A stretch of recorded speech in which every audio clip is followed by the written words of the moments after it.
I had to deal for the first time with people from different cultures. I had to work with people in Singapore, in Malaysia, in Thailand, Vietnam, Philippines. So each of these countries, people have their own culture. There are those nuances. There are ways to get things done. You need to be very conscious about their cultural, issues, and make sure that you're working with the people in the right way. So I think that was another very interesting challenge and learning that I had in my journey so far. Wonderful.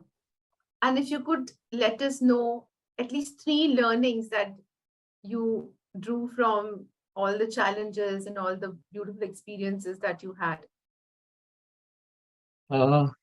Yeah, okay. Bringing it down to three is not going to be so easy, but yeah, let me try for that. Or The 5 first maybe. thing which no, I think it's fine.